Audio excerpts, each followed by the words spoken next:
우리가 주일에 교회를 오면 여러 사람들을 이렇게 얼굴로 대면하게 됩니다. 익숙한 얼굴들도 있고 그냥 얼굴만 지나가다 보니까 누굴까 이렇게 대면대면 하시는 분들도 계실 것 같습니다. 우리 신흥교회도 보면 참 다양한 분들이 한자리에 모여 예배를 드립니다. 나이도 다릅니다. 사는 지역도 다르고 관심 분야나 당연히 그에 따라서 공부한 것도 다를 수도 있을 것 같습니다. 직장도 다양하겠지요. 주일을 지키기 위해서 일주일 동안 열심히 수고하시고 오늘 주일에 오신 분들도 이 자리에 계실 거고 2부에는 그런 분이 없는데 1부 같은 경우에는 1부 예배 끝나자마자 직장으로 가시는 분들도 모여서 함께 예배를 드립니다.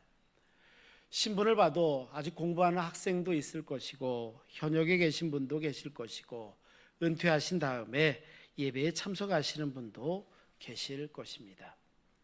참 신기한 것은 이렇듯이 다양하고 여러 가지 관심 분야가 모두 다를 수 있지만 그런 우리가 주일이면 한자리에 모인다는 겁니다.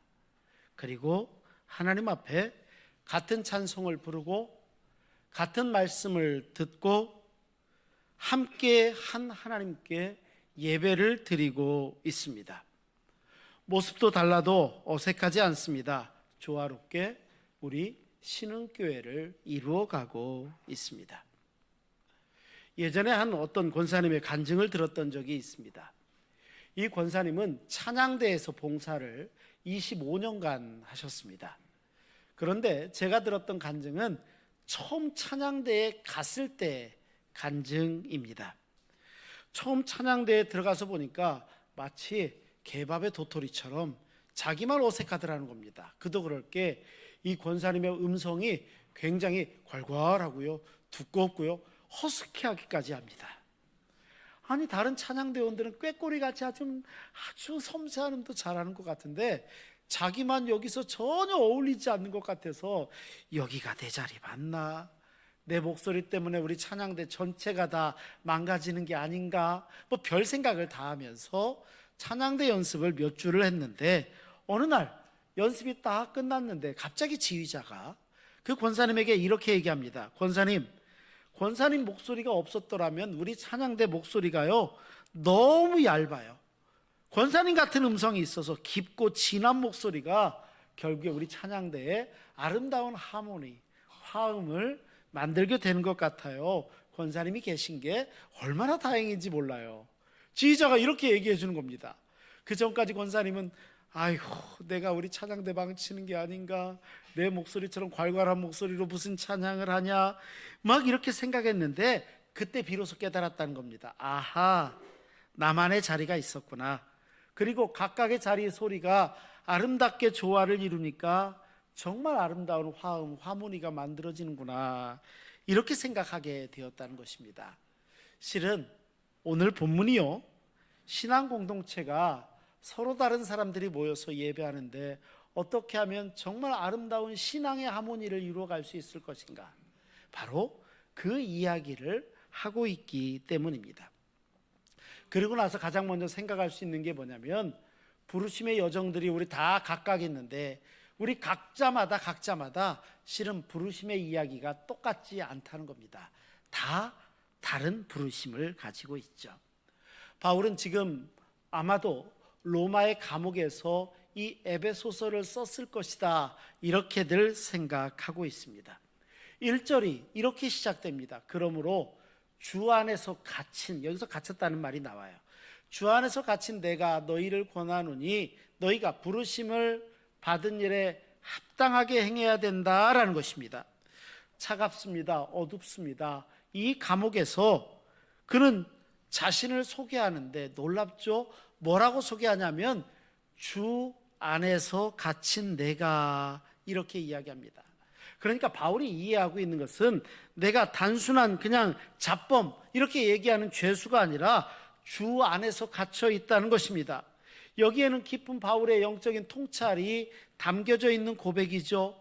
우리가 잘 알고 있는 것처럼 바울은요 예수 그리스도를 다메섹 도상에서 만나기 전과 만나기 후가 완전히 바뀐 사람입니다. 완전히 달라져, 극적으로 달라집니다.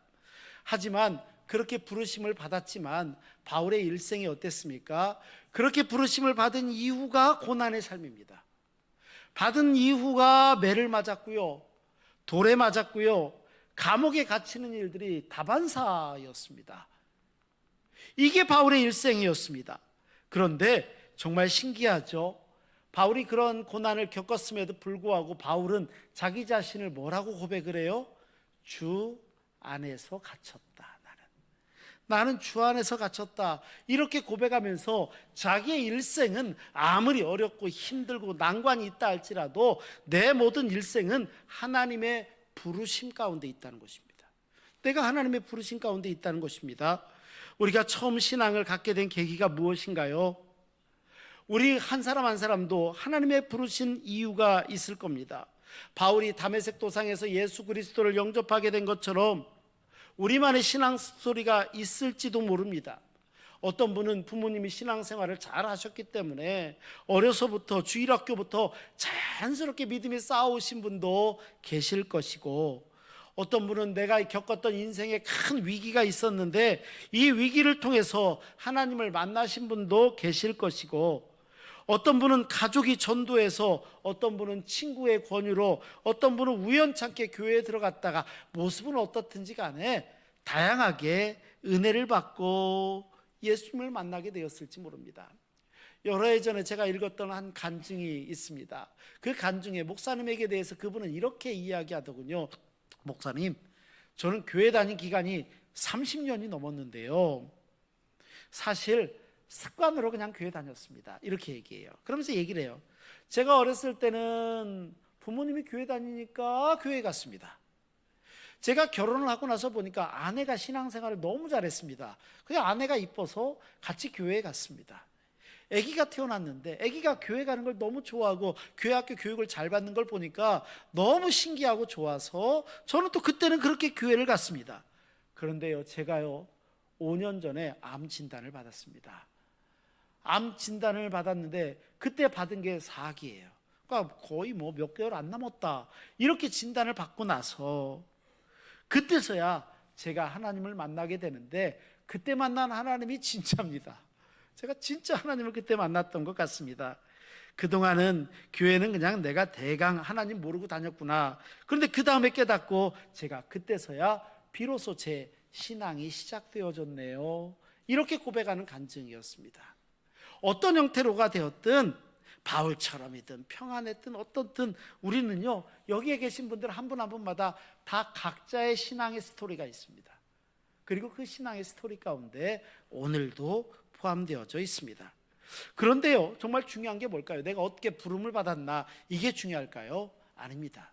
오늘 본문에 보니까 바울은 내가 어떻게 부름을 받았나, 부르심의 방법이 아니라 진짜 중요한 것은 그 부르심에 합당하게 사는 것이라는 겁니다. 내가 부르심에 합당하게 한, 이 합당하다라는 단어가요, 헬라어로 악시오스라는 단어를 사용합니다. 이 악시오스라는 이 단어는요, 어떤 의미가 있냐면 저울의 균형이라는 뜻을 가지고 있습니다. 저울이 있습니다. 이런 저울이 있는데 한쪽 편에는 하나님께서 부르신 하나님의 부르심이 있습니다. 저울 이쪽 편에는 내가 믿음으로 살아가는 우리의 삶의 모습이 있습니다. 그러니까 이것이 균형이 잡혀 있어야 된다는 겁니다. 이게 합당하게라는 의미입니다. 하나님이 우리를 부르신 목적이 있습니다. 그런데 이 목적에 따라서 우리가 실제로 살아가는 삶의 모습이 있는데 이 삶의 모습이 맞아야 된다는 겁니다. 함께 가야 되는 것입니다. 그 의미가 하나님의 나라를 우리가 그렇게 이루어가는 것이고, 그런 아름다운 신앙 공동체, 교회 공동체를 세우기 위해서 우리 한 사람 한 사람을 부르셨고 하나님의 교회로 구별하셨습니다. 이거에 맞는 삶입니다. 이것은요, 완벽하게 살아야 돼 라는 의미가 절대 아닙니다. 주 안에서 가는 겁니다. 하나님께서 주신 상황을 바라보고 하나님의 뜻에 맞는 삶을 살고자, 합당한 삶을 살고자 그렇게 노력하는 것입니다. 그러면 어떻게 구체적으로 연합할 수 있겠습니까?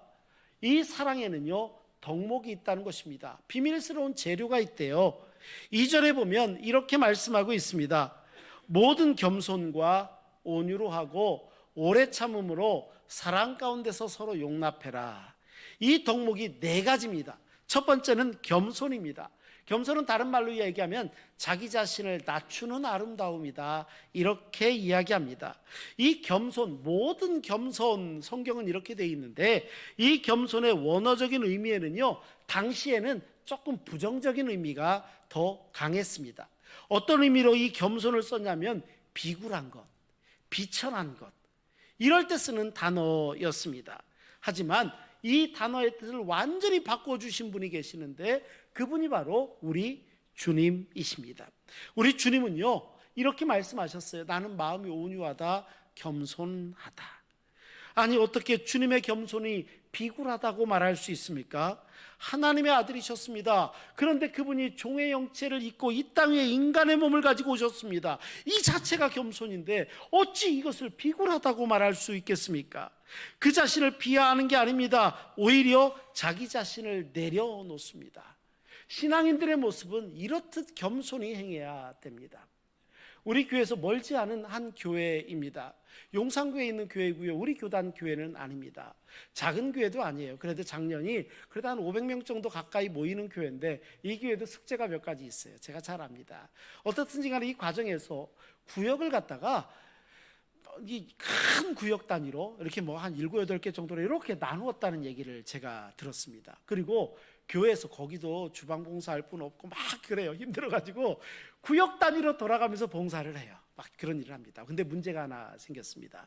어떤 문제가 생겼냐면 교회에서 주일날 어떤 큰 이벤트를 하나 진행하게 됐는데 한 구역이 이거를 감당할 수 없는 겁니다. 그래서 몇 개 구역이 모여서 이 일을 감당해야 되는 거예요. 문제는 평소에는 다 괜찮았는데 이 일을 하려고 하니까 아니, 어떤 구역이 담당하는 주관이 돼서 해야 되느냐, 여기에서 갈등이 생긴 거예요. 이 구역은 이 구역의 특징이 있고 이 구역은 이 구역의 특징이 있고 저기는 저기의 특징이 있는데 누가 하느냐, 아주 미묘합니다. 하나가 되지 않습니다. 행사를 어떻게 치러야 될지 의견도 잘 합혀지지 않습니다. 그런데 그때 한 구역장님이 딱 일어나서더니 이렇게 얘기했다고 해요.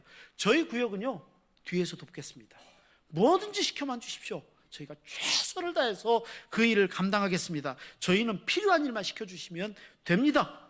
이렇게 얘기하는 겁니다. 그러니까 다른 구역들도 다 양보하고 해서 결국엔 정말 갈등도 해결되어지고 행사가 아주 무리 없이 끝났다는 겁니다. 이번 주에 그 목사님도 같이 있었는데 그 목사님이 얼마나 그거 갖고 자랑을 했는지 몰라요. 아, 우리 교회는 이랬다고 자랑을 하시는데 제가 그럴 수도 있었겠구나, 이런 생각을 하게 됩니다. 겸손은요, 내가 가진 걸 무가치하고 아무것도 아니고 하찮은 걸로 여기는 게 절대 아니라는 것입니다. 내 능력을 아는 겁니다. 내가 어디까지 할 수 있는지도 아는 겁니다. 내 가치가 어디인지도 알기도 합니다. 하지만 이 모든 것들을 다른 사람을 높이는 데 사용하는 게 겸손입니다. 다른 사람을 더 드러나게 내어놓는 게 겸손입니다. 이거라는 겁니다. 두 번째는 온유입니다. 온유는 힘 있는 자가 가진 부드러움이다, 이렇게 이야기합니다. 헬라어로 프라우테스라는 단어를 쓰는데 이게 참 의미가 재밌어요. 힘은 힘인데 길들여진 힘이라는 의미를 갖고 있습니다. 이 프라우테스라는 단어입니다. 마치 야생마를 생각해 보시면 어떨까요? 말이, 야생마는 마음껏 뛰어다니다가 이제 길들여지기면 얼마나 힘듭니까? 그런데 잘만 길들여지면 말 위에 탄 기수가 조정하는 대로 역할을 감당하게 되고 또 그때 또 유익하게 됩니다. 자신의 힘이 있습니다. 능력이 있습니다. 그런데 이 모든 것들을요, 하나님의 뜻을 따라서 내가 기꺼이 조절하는 것, 이게 온유라는 것입니다. 이게 온유입니다. 그래서 온유는요, 약함이 아니라 오히려 강한 것이고 이것을 적절하게 조절할 줄 아는 지혜가 온유다, 이렇게도 이야기합니다. 주님 말씀하십니다. 나는 마음이 온유하다, 나는 겸손하다 말씀하십니다. 우리 주님보다 더 큰 능력을 가진 분이 있습니까? 없지요. 그런데 그 능력을 다른 사람을 해치는 데 쓰는 게 아니라 치유하고 회복하는 데 사용하는 것, 이게 바로 온유입니다. 세 번째로 오래 참음, 인내인데 이것은 시간을 기다려주는 사랑이다, 이렇게 표현합니다. 이 헬라어는요, 마크로디미아라는 단어를 사용하는 게 이게 뜻이 참 재밌습니다. 마크로디미아, 이 오래 참음, 인내는요, 감정이 긴 감정, 짧게 그냥 순간순간이 아니라 우리가 호흡을 하죠. 이렇게 호흡을 하는데 호흡이 긴 호흡, 이게 인내라는 겁니다. 쉽게 화내지 않습니다. 깊이 생각합니다. 오래오래 참아줍니다. 이게 오래 참음, 시간을 기다려주는 사랑이다, 이렇게 이야기합니다. 얼마 전에 유튜브에서 아주 재밌는 예전에 나왔던 공익 영상을 하나 본 적이 있습니다. 아마 보신 분들 계실 것 같습니다. 이 공익 광고 영상에서 나온 장면인데 어머니가 나옵니다. 그런데 이 어머니가 치매에 걸렸습니다. 치매에 걸리다 보니까 딸에게 자꾸 한 얘기 또 하고 한 얘기 또 하고 한 얘기 또 하고 한 얘기 또 하고, 처음엔 딸이 친절하게 대답을 했는데 나중에는 막 귀찮아합니다. 좀 전에 얘기했잖아, 내가 대답했잖아. 답답하고 화가 났습니다. 그런데 어느 날 그 딸의 딸, 어머니에겐 손녀가 되겠죠. 이 딸이 엄마에게 이거 뭐야? 라고 물어봅니다. 근데 엄마가 너무 예뻐가지고 친절하게 대답을 해줍니다. 근데 좀 있다가 또 물어봅니다. 또 친절하게. 몇 번을 물어봐도 자기는 자기 딸에게 친절하게 대답해 주더라는 거예요. 근데 그 순간 딱 깨닫습니다. 내가 어렸을 때 엄마에게 수백 번 똑같은 질문을 했을 텐데 그때 엄마는 한 번도 짜증내지 않았을 텐데 나는 지금, 그러니까 이 딸이요, 엄마가 똑같은 얘기를 하면 처음 들은 것인 것처럼 대답해주고, 또 물어보면 또 처음 들은 것처럼, 마치 처음 듣는 것처럼 엄마를 이해하게 되었다라는 이런 공익 광고였습니다. 오래 참는다는 것은요, 단순히 억지로 참는다는 게 아닙니다. 상대방의 상황을 이해하는 것입니다. 그리고 그 사람이 변화될 수 있도록 기다려주는 것입니다. 네 번째는요, 사랑입니다. 사랑 가운데 용납하는 것입니다. 이거는 사랑인데 안아주는 사랑입니다. 사랑 가운데 용납한다라는 말, 헬라어가 아네코마이, 이건 참 흥미로운 단어인데 이렇게 위로 받들어 들고 있는 겁니다. 또 바친다라는 의미가 있습니다. 단순히 내가 견뎌낸다, 하루하루를 견뎌낸다, 이 견뎌내는 게 아니라 적극적으로 이해하고 품어주고 안아주는 것입니다. 우리는 얼마나 불완전합니까? 우리가 실수할 때 정말 많잖아요. 이 세상에 우리 주님 말고 완벽한 사람이 누가 있겠습니까? 나도 모르게 본의 아니게 다른 사람에게 상처 줄 때도 있지요. 하지만 그럴 때마다 사랑으로 용납하는 것, 다시 이렇게 세워주는 것, 이것이 사랑이 넘치는 신앙 공동체, 신흥교회의 모습이어야 되지 않을까요? 바울은요, 이 네 가지가 어울려서 평안에 매는 줄이다, 이렇게 얘기합니다. 이 평안에 매는 줄로 우리가 하나로 묶여지게 되어서 이것을 힘써 지키라는 겁니다. 힘써 지키라는 말이 참 흥미롭잖아요. 힘써 지킨다는 말은 반대로 이야기하면 세상에 저절로 되는 거 아무것도 없다라는 뜻 아닌가요? 우리가 힘써서 노력하는 겁니다. 겸손하게, 온유하게, 오래 참으며 사랑으로 서로 용납하며 의도성을 가지고 힘써 노력하는 우리가 평안에 매는 줄이 돼야 된다는 겁니다. 우리가 이래야 되는 거죠. 그래서 하나된 교회 7개가 그 이유를 이야기합니다. 궁극적인 근거가 있는데 4절에서 6절이에요. 자, 우리가 하나 되어야 되는 근거가 뭘까요? 이건 읽어보면 좋을 것 같습니다. 우리 화면을 보시고 성경을 보시고 4절에서 6절은 함께 읽겠습니다. 몸이 하나요 성령도 한 분이시니 이와 같이 너희가 부르심의 한 소망 안에서 부르심을 받았느니라. 주도 한 분이시요 믿음도 하나요 세례도 하나요 하나님도 한 분이시니 곧 만유의 아버지시라. 만유 위에 계시고 만유를 통일하시고 만유 가운데 계시도다. 아멘. 본문에 7가지의 하나가 있다, 하나됨이 있다고 얘기했습니다. 하나의 몸이고 한 분이신 성령께서 계시고 한 소망을 가지고 한 분이신 주님 앞에서 하나의 믿음을 가지고 똑같은 세례를 받고 한 분이신 하나님 아버지, 맞습니다. 우리가 섬기는 이분들, 이 모든 것들은 단순하게 인간적인 화합을 넘어서서 하나님께서 만드신 신비로운 연합이다, 이렇게 얘기합니다. 교회는 그렇다는 것입니다. 우리 구주 예수 그리스도께서 머리 대신 우주적 교회도 마찬가지입니다. 하나입니다. 열흘 전에 종교교육 500주년 때 우리 교회가 허락해 주셔서 제가 성지순례로 독일 비텐베르그에 다녀온 적이 있습니다. 500주년 때는 돈도 비싸고 갈 수도 없습니다. 그래서 한 달 반쯤 전에 미리 갔어요. 그러니까 비텐베르그 그 마을 전체가 난리가 났습니다. 500주년 준비하느라고 여기저기 떠들썩하고, 비텐베르그 교회 안에 들어가서 보니까요, 이렇게 비계 같은 거 세워놓고 위에 가서 지붕도 고치고 나무도 이렇게 전지 작업도 하고 청소도 하고, 서점에는 세계 각국에서 모인 사람들이 왔다 갔다 하고, 이 교회 마당, 광장처럼 생긴 마당에도 한 100명 정도는 모여 있었던 것 같습니다. 근데 제가 간 모임이 장신대 신대원의 남성중창단이 성지순례를 가는데 거기 자리가 하나 비었다고 제가 거의 꼽사리 껴서 갔거든요.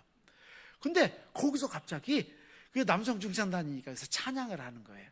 찬양을 뭐 했냐면 주 하나님 지으신 모든 세계, 이걸 사부 화음을 맞춰서 쫙 부른 거예요.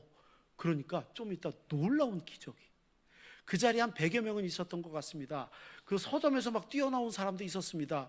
어떤 사람은 사다리 타고 저 위에 올라가서 지붕 옆에서 부르는 사람도 있고, 거기에 있던 사람들이 각자 자기 나라 말로 찬양을 하기 시작합니다. 처음에는 남성중창단이 목사님들이 처음 시작했는데 나중에는 전부가 다 각자 자기 말로 찬양을 하기 시작하는 거예요. 얼마나 멋있었는지. 또 그 독일 교회가 꼭 그렇게 생겼는지 잘 모르겠습니다만 돌벽에 돌바닥에 이러고 있다 보니까 마치 목욕탕에서 노래하는 것 같았습니다. 얼마나 다들 잘하는 것처럼 들리는지, 저는 천군천사의 찬양이 꼭 이런 거 아닐까, 하나님의 나라가 꼭 요 모양이 아닐까라는 생각을 했습니다. 언어가 다 달라요.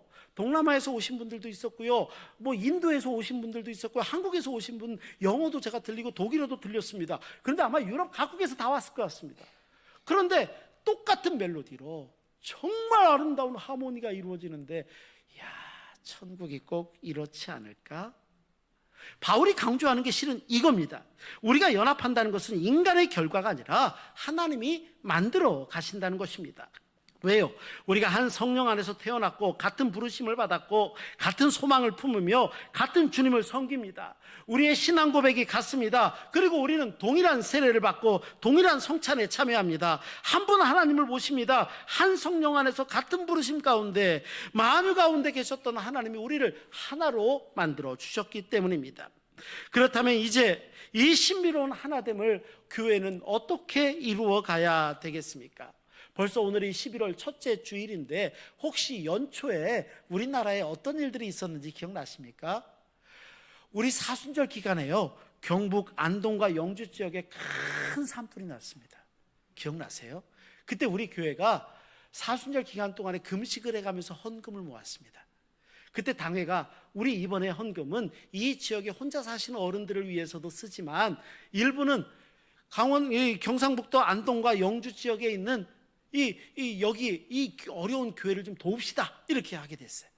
그래서 알아보니까 우리 교단 안에 경안로의 지역이 여기 이번에 산불에 제일 많이 피해를 본 지역입니다. 그래서 거기 보니까 그 지난번에 서기했던 목사님, 저하고 동기 목사님의 동생인데 전화를 했더니 너무 고마워해요. 그러니까 한 교회를 가르쳐 줬는데 그 교회도 피해를 봤는데 교육관이 다 타버렸는데, 그 교회가 저하고 이제 동기 목사님이 형님 목사님이에요. 그런데 그 목사님이 또 한 교회를 가르쳐 주세요. 형, 이 교회는 잘 도움이 안 가는 것 같아. 형네 교회가 좀 도와줬으면 좋겠어. 그래가지고 제가 그 교회를 받았어요. 그래갖고 당회 허락을 받고 그 교회 목사님한테 전화를 했습니다. 목사님, 제가 이렇게 내려가는데 혹시 점심때 시간 되시면 저 좀 잠깐 뵐 수 있을까요?